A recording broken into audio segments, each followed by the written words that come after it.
Okay, so let's have a closer look at exponential decay and something called the time constant.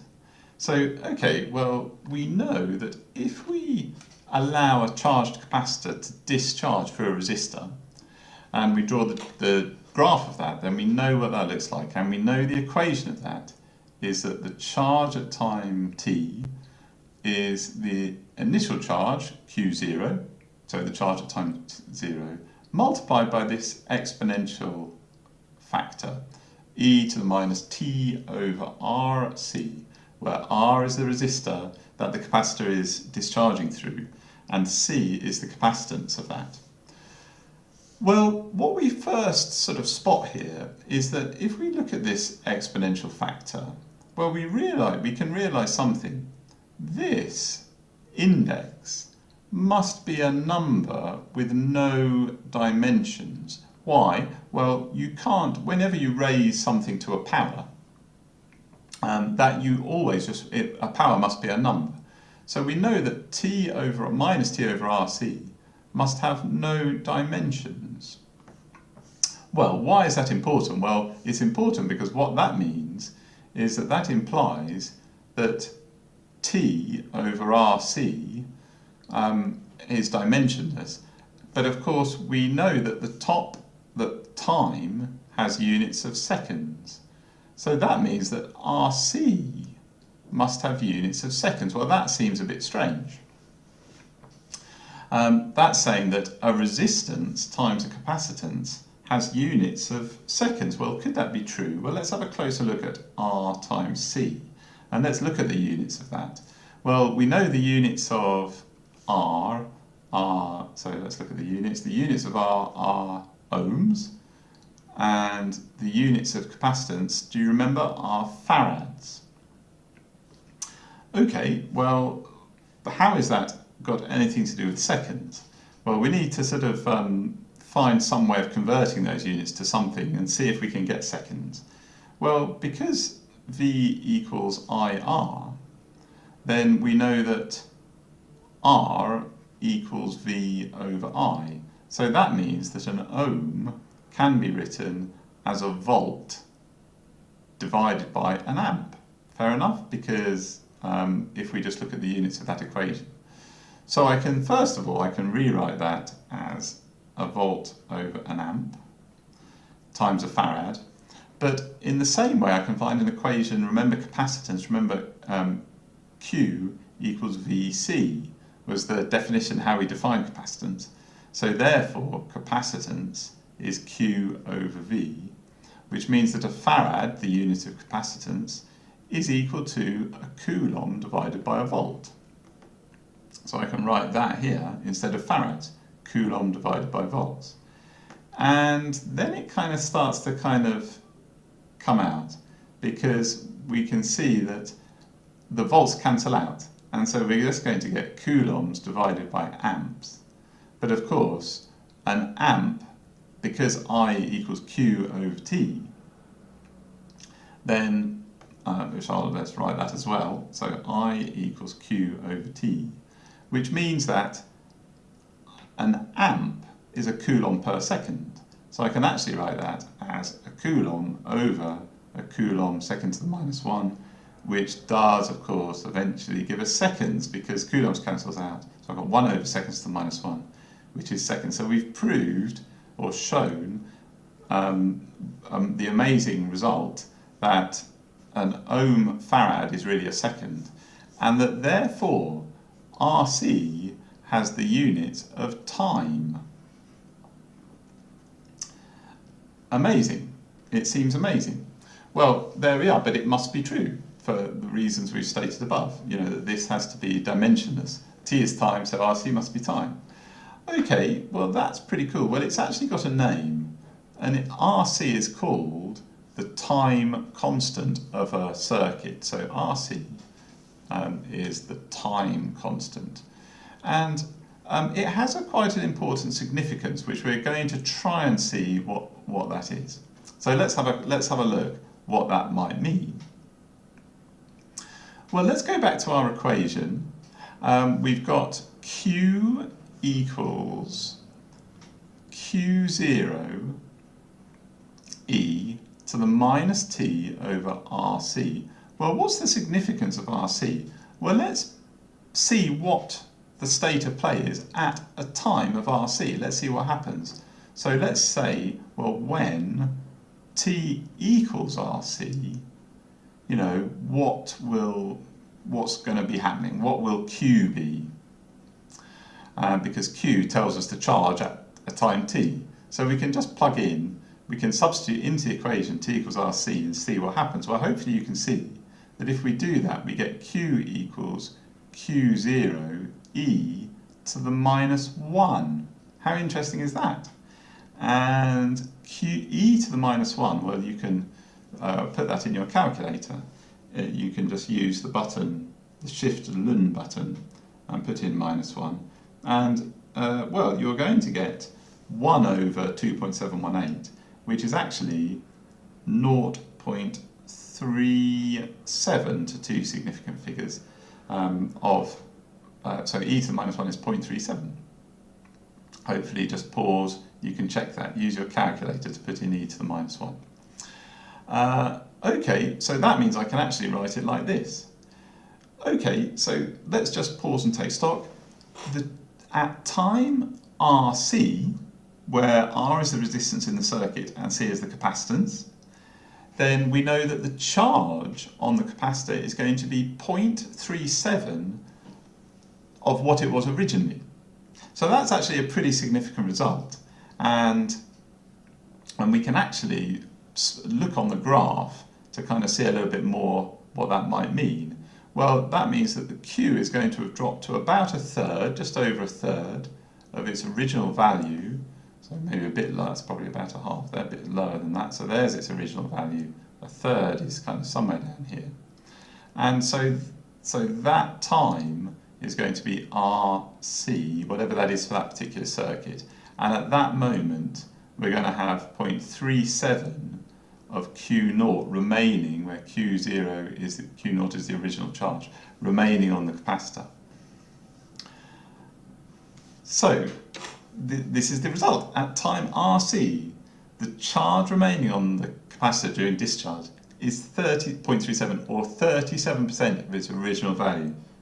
Okay, interesting stuff.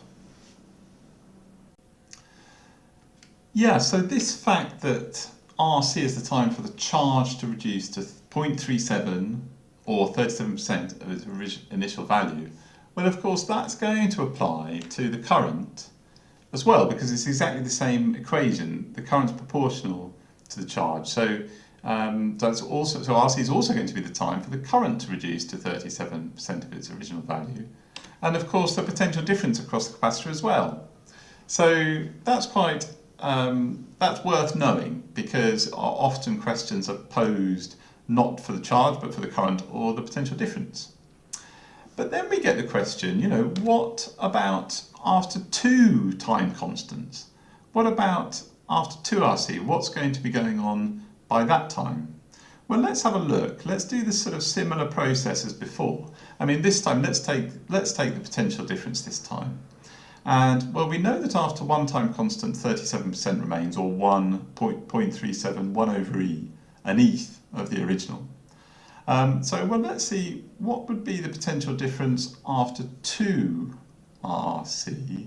Well, we can do a sort of similar thing here. We just plug in the time as 2RC. And, of course, what we will then get is V0, initial volts, initial potential difference, times e to the minus 2. Well, e to the minus 2 is 1 over e squared times the original voltage. Or I could write that as 1 over e times 1 over e, an eighth of the initial voltage. Or, of course, because 1 over e is 0.37 to two significant figures, 0.37 times 0.37 times the initial voltage. Well, that actually ends up to be 0.14 times the initial voltage, or 14%. And then I could do the same and see, well, what happens after three time constants? And hopefully you would see that it's going to be an eighth of an eighth of an eighth of V0 in that case. So this is kind of interesting, and we can have a little table here which shows that the percentage remaining of potential difference would be the same for current, it would be the same for the charge, remaining after 1 time constant, after 2 time constants, after 3, 4, 5 and so on. And if we fill that table in, well, we already know that after a time of RC it's 0.37 or 37% remaining. And after 2 we've just calculated that it's going to be 0.14 or 14% of the charge, of the, in this case, the potential difference, charge or current, doesn't matter, remaining. And, well, we can keep going. We could do 3RC, well, that would be 1 over E times 1 over E times 1 over E. And if you do 0.37 times 0.37 times 0.37, well, as a percentage, that comes out to be 5%, or 0.05.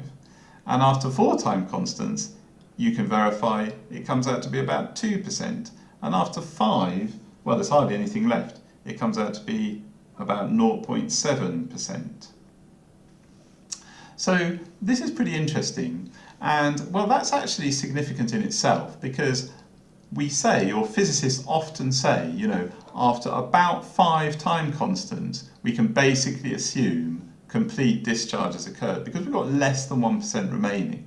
So let's just write that down. So this is a kind of rule of thumb of physicists, and it is needed in questions at times. You need to realise, you know, about after how long can we assume that all the charge has gone or all the potential difference has reduced to 0. So assume after about 5 RC, well, there's less than 1% of charge remaining. So we assume after 5 RC, we assume complete discharge, more or less. I mean, it's going to trickle on for a little bit more, but that's a helpful notion. Okay, good. So, well, that's looking pretty good, and it's some useful tools going on there. Let's just see what it means graphically, because, of course, there is more to this than meets the eye. Let's suppose, well, we could do the graph of any of these quantities that we would like. So, well, let's do it for current this time. Well, let's suppose that the current starts at 10 units. 1, 2, 3, 4, 5, 6, 7, 8, 9, 10. There we are. So I0 is 10 squares up along there. And let's suppose that 1 time constant is, let's suppose it's 4 squares along on the x-axis. Well, we can kind of sketch a graph now of the exponential decay, because we know that after 1 time constant, so at RC, we're going to have 37% or 0.37, so that'll be 3.7 squares remaining. And after another time constant, so at 2RC, it's going to be about 1.4 squares, or 14%. And after 3RC, 5%, which is going to be just half a square, and then we start to get pretty low, down to 2%. After 4RC and so on. Well, there's a key, and then almost nothing when we get down there. Well, we can try and draw a curve on there, and we get obviously a beautiful exponential, although I might not be able to draw it. Not too bad, actually, not too bad. Right, so there's my exponential curve. Well, you'll remember from nuclear physics exponential curves in IGCSE or previous learning, and it comes up again in later in the A-level. Well, it's a bit like half-life. We get the same drop for each time constant, and now we know that in this case the drop each time is, we're going to have 37% of what we had at the last time constant. So for example, if I call that the current I1, I2, I3 and so on, then we can actually say that I1 is 0.37 of I0, I2 is 0.37 of I1, and so on. Hopefully that and I3 is 0.37 of I2, and we can just go on and on. And well, this is called a constant ratio property, and as we'll see in one or two of the questions, that can be used to demonstrate that a graph is exponential. It's one method to do that. So a constant ratio property is what distinguishes an exponential graph from other types of graphs.